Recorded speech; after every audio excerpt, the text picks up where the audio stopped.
और ये भी एक संयोग था। संयोग कैसे था कि मेरे साथ पढ़ने वाले कुछ लड़के थे जिनकी उस समय रिजल्ट बड़ा ख़राब आया था +2 का, जिनकी कंपार्टमेंट आ गई थी।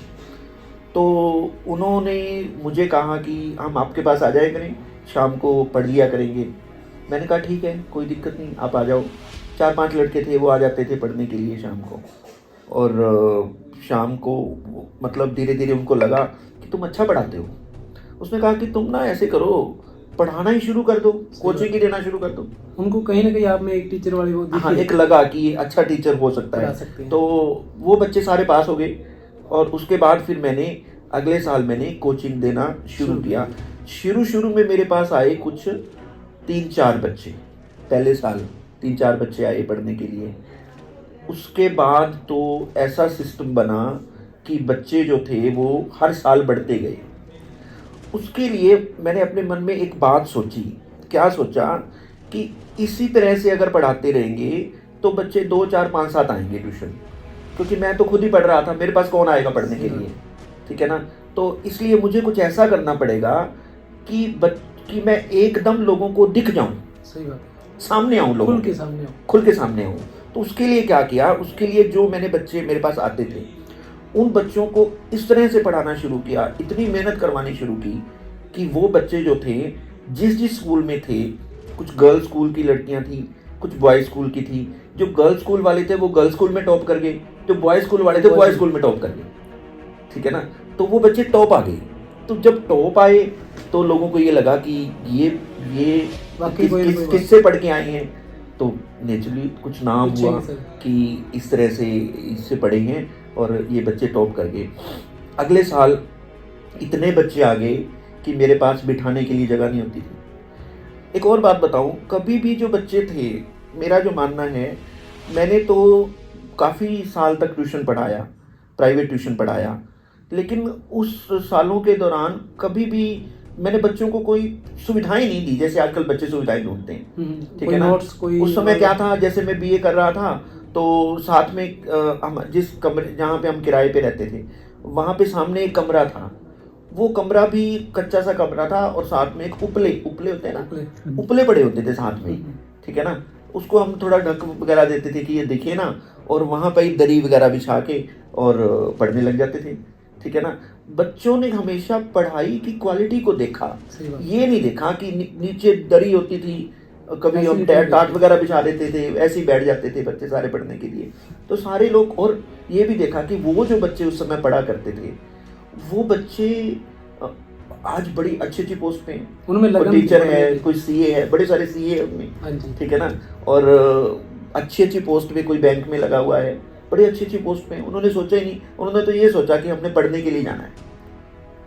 धीरे धीरे करते करते मतलब जो ये पढ़ाना जो था, एक तरह से इंग्लिश में एक नाम हो गया एरिया में कि इंग्लिश का टीचर वो बढ़िया है, ठीक है ना। तो उसके लिए जो स्ट्रेटजी बन गया, हाँ, एक स्ट्रेटजी जो अपनाई गई थी वो यही अपनाई गई थी कि कुछ ऐसा कर दो कि एकदम से लोग आपके पास आने लगे, ठीक है ना। और उसका मैं ये मानता हूँ कि सफलता जो है ना, उसका कभी भी कोई शॉर्टकट नहीं होता सर, ठीक है ना। वो टाइम मांगती है, उसके लिए आप मेहनत करते जाइए और परमात्मा पे छोड़ दीजिए। कर्मण्येवाधिकारस्ते मा फलेषु कदाचन। भगवान कृष्ण को मैं अपना आराध्य देव मानता हूँ, और उन्होंने जो कहा है ना कि आप कर्म करो, फल की इच्छा मत करो, क्योंकि फल तो आपके हाथ में है ही नहीं। तो कर्म हम करते रहे, फल भगवान कृष्ण हमें देते रहे।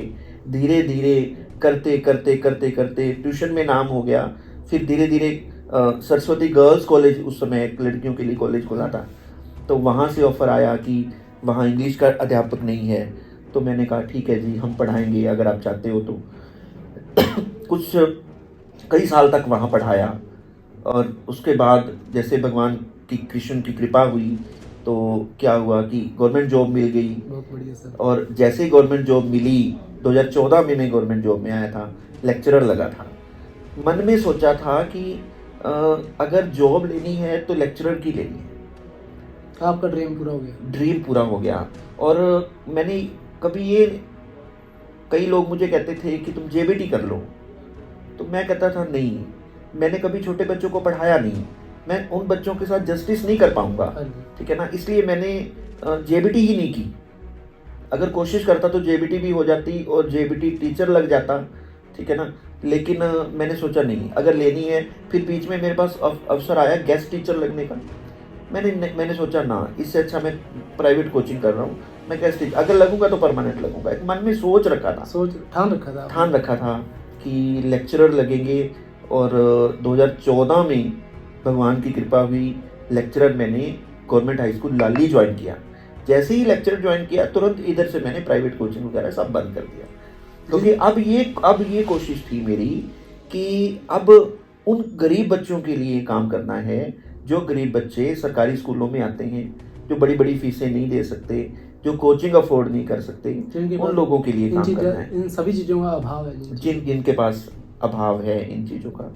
तो कोशिश अगर की जाए तो देखिए, धीरे धीरे करते करते यहाँ तक पहुँचे हैं। परमात्मा की कृपा से जॉब भी अच्छी मिल गई, ठीक है ना।